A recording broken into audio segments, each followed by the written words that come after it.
Il est temps de retrouver notre invité du jour, dont le concept va rappeler beaucoup de souvenirs à tous ceux qui sont dans des clubs sportifs ou des associations diverses. Bonjour Arnaud Tranchet. Bonjour Eric, merci de me recevoir. Alors vous êtes le cofondateur de macotisation.fr. Tout simplement, pour commencer, qu'est-ce que macotisation.fr? Alors c'est une solution à destination des associations qui va leur permettre de récolter les cotisations de leurs adhérents avec du paiement en ligne. Donc c'est-à-dire elles vont gagner du temps, elles vont plus avoir de chèques à gérer, et surtout sur le début de l'année, elles vont plus perdre de temps dans toute la gestion administrative autour de l'inscription et du paiement. Elles vont pouvoir le faire avec du paiement en ligne en plusieurs fois sans frais supplémentaires. Voilà, donc ce que je disais effectivement en préambule, c'est que tous ceux qui sont dans des clubs de sport, dans des associations diverses connaissent ça, c'est-à-dire qu'on paye en chèque la plupart du temps dans les associations. Il y a toujours un trésorier qui est là, qui est chargé donc de récupérer les chèques. Parfois ça vient pas à l'heure, parfois on demande à payer en plusieurs fois. En fait, c'est une gestion très compliquée, une association en termes financiers, et donc là ça simplifie tout. Exactement, la plupart des associations en début de chaque année, donc au mois de septembre pour celles qui commencent comme l'année scolaire, doivent récupérer le paiement de tous leurs adhérents avec le dossier d'inscription. Ces dossiers d'inscription et les chèques parfois n'arrivent pas en même temps, donc il faut tout gérer. Et la plupart du temps, les adhérents n'ont plus forcément le temps de venir pour payer sur place. Donc c'est compliqué pour eux, parce qu'on n'envoie plus un chèque par la poste, maintenant c'est assez compliqué. Donc nous on s'est dit avec mon frère il y a quelques années, on a vu ça que c'était pas possible de payer à l'époque, on pouvait que payer par chèque ou en espèces. On s'est dit pourquoi on ne peut pas payer par carte bleue en 2015 c'était. Ouais. Qu'est-ce qu'on a fait? On est allé voir sur internet si ça n'existait pas une solution. Il existait beaucoup de solutions de gestion complète d'associations, mais il n'existait pas une solution simple qui permettait aux adhérents de payer en ligne de chez eux. Du coup, on a fait une petite étude de marché, j'en ai parlé à mon entourage, et finalement avec 2 amis, on s'est lancé en 2015, on s'est dit autant créer notre solution et justement faire gagner du temps aux associations. Alors c'est quoi votre business model exactement? Alors notre business model est très simple, l'inscription est gratuite et sans engagement. On prend juste une commission sur chaque paiement des adhérents. C'est un peu comme une cagnotte Litchi, je dirais, c'est le même principe. C'est à peu près le même principe, sauf que c'est adapté au monde associatif. Tout à fait. Donc, dans le sens où ils vont pouvoir créer leur collecte, mettre leurs différents tarifs et pouvoir envoyer ça à leurs adhérents pour qu'ils puissent payer en ligne. Derrière, nous, ce qu'on veut faire, c'est comme il faut aider les associations pour qu'elles ne perdent plus de temps, c'est qu'on fait un fort service, on va dire, on accompagne, on fait un accompagnement personnalisé pour chaque association pour leur permettre justement de passer le cap du digital. Alors, vous avez mis en ligne votre solution début 2017, vous l'avez testé évidemment d'abord. Quelle a été la réaction des associations au début? Parce qu'il y en a qui auraient pu dire, nous on gère à la main très bien depuis des dizaines et des dizaines d'années, on n'a pas besoin de vous, en gros. Exactement, donc quand on a fait l'étude de marché, on s'est rendu compte de ça. On s'est rendu compte que les associations, justement, beaucoup travaillaient pareil depuis 10, 15, 20 ans et n'avaient pas forcément envie de changer leur méthode de gestion. Donc nous, ce qu'on a fait, c'est qu'on a créé une solution qui s'adapte à leur modèle de gestion et qui leur permet juste d'encaisser les cotisations. Donc ils peuvent garder le même modèle de gestion. Les premiers retours qu'on a eu ont été excellents.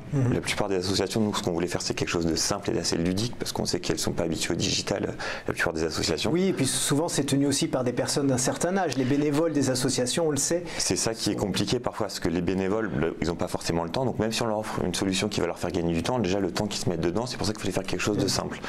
Donc du coup, il faut savoir que dans le club, en plus, il y a le bureau de l'association, donc il y a souvent le secrétaire général, le trésorier, le président. Donc il faut convaincre toutes ces personnes-là. Et donc souvent, où il y a le président qui est d'accord, qui est un peu plus dynamique, parfois c'est le trésorier qui est un peu moins dynamique, parfois c'est l'inverse. Et du coup, c'est assez compliqué de les convaincre, mais une fois qu'ils sont convaincus, qu'ils ont testé la solution, ils sont très contents et ils sont vraiment satisfaits et continuent à utiliser la solution, ils gagnent vraiment du temps. Alors concrètement, comment ça marche? Je suis une association, comment je fais? Je vais sur votre site? On va sur le site Ma Cotisation, on peut le voir, donc on met, je crée mon profil associatif. Une fois qu'on a créé son profil associatif, on va rentrer les informations de l'association, toutes les données de l'association, l'adresse, le trésorier, et on va mettre le logo, c'est important de mettre le logo. Ensuite, on va aller sur la collecte, on va mettre créer une collecte. Une fois qu'on a mis ça, on va rentrer tous les différents champs pour créer une collecte. En 2 minutes, en fait, on met une collecte en ligne. On va mettre les tarifs aussi dessus. Et une fois qu'on a créé tout ça, on va personnaliser la collecte aux couleurs de l'association. Ça va nous créer une page de paiement. Et cette page de paiement, c'est un lien qu'on va pouvoir partager auprès de nos adhérents, soit par mail, soit sur notre site internet, sur notre page Facebook. Et les adhérents, eux, iront sur ce mail pour payer. Et vous, directement après, sur le back-office Ma Cotisation, vous recevrez la liste de toutes les personnes qui ont payé. C'est aussi simple que ça. Et alors aujourd'hui, vous avez combien d'associations qui Aujourd'hui, on est à plus de 300 associations qui nous utilisent, qui utilisent la solution Ma Cotisation. c'est de tous univers. On va dire qu'on a beaucoup d'associations sportives, football, basket, on a du rugby, du football américain, on a à peu près tous les sports. Et on a beaucoup d'associations diverses parce qu'on peut aussi récolter des dons, on peut aussi faire des événements quand on a des repas, des associations. Voilà, ça c'est important effectivement. On n'est pas que sur de l'associatif où on paye une cotisation pour un club ou quoi que ce soit. Exactement. On peut aussi gérer ça pour des événements et du caritatif. Exactement. Quand on a créé la solution en test, on s'est aperçu que il y avait beaucoup d'associations sportives ou autres qui faisaient aussi des stages, qui faisaient des tournois, des repas de fin d'année, des événements. Et donc on a créé aussi, quand on crée une collecte sous forme de cotisation, on peut très bien la créer sous forme d'événements, de stages pour s'inscrire. Du coup on a mis ça en place. Et en plus de ça, on a parlé avec beaucoup d'associations sportives et beaucoup nous ont dit, nous on en a marre des bons de commande et des chèques pour tout ce qui est boutique en ligne et tout ce qui est, on va dire, survêtements ou autre pour les clubs.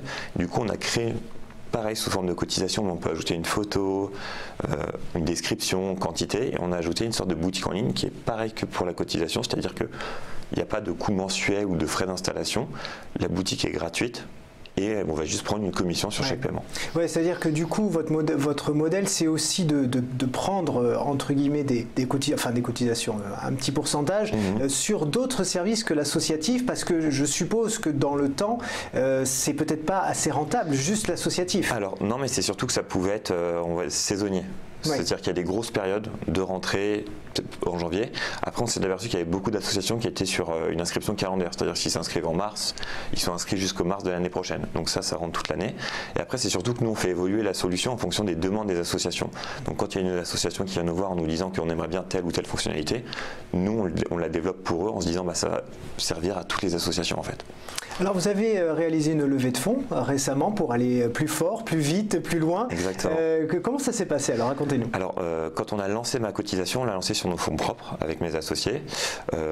Après on s'est rapidement aperçu qu'on avait besoin d'argent pour tout ce qui était marketing une fois qu'on avait créé la solution. Donc on a commencé déjà par un prêt d'honneur chez Haute-Seine Initiative. Donc on a eu un prêt d'honneur de 20 000 € couplé à un prêt bancaire de 20 000 €. 40 000 €. Et là, lorsqu'on a fait le business plan, on s'est dit qu'il fallait, pour aller encore plus vite, il fallait une levée de fonds. Donc on s'y est pris un peu en avance. On a cherché auprès des business angels et finalement avec le réseau on a réussi à avoir un fonds d'investissement qui a cru en nous et là on est en train de finaliser une levée de fonds de 170 000 €. Alors qu'est-ce que ça va vous permettre de faire? Alors ça va nous permettre déjà d'améliorer la solution, de faire des nouvelles fonctionnalités, d'accroître, d'augmenter le budget marketing commercial, recruter et prendre des locaux aussi, des locaux pour pouvoir justement mettre en place toute l'équipe. Et vous allez demander peut-être une autre levée de fonds un peu plus tard pour continuer vos développements? C'est ce que j'allais dire, c'est que c'est la première étape, c'est la première levée de fonds.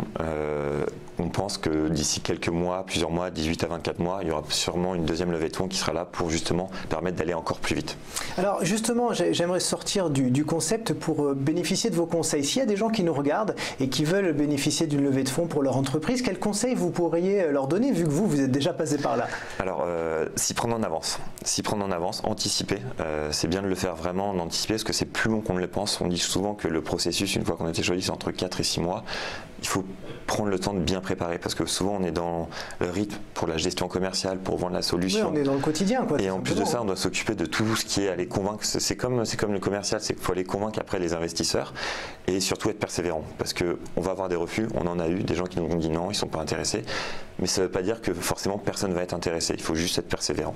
Alors pour conclure, puisque l'émission, enfin en tout cas notre entretien est bientôt terminé, quelles sont les nouveautés que vous allez proposer dans les mois et les années à venir sur le site? Alors là, on est en pleine phase justement de réflexion là-dessus. On a jusqu'à fin juillet pour finaliser ça. Ce qui est sûr, c'est qu'on va améliorer toute notre gestion adhérent.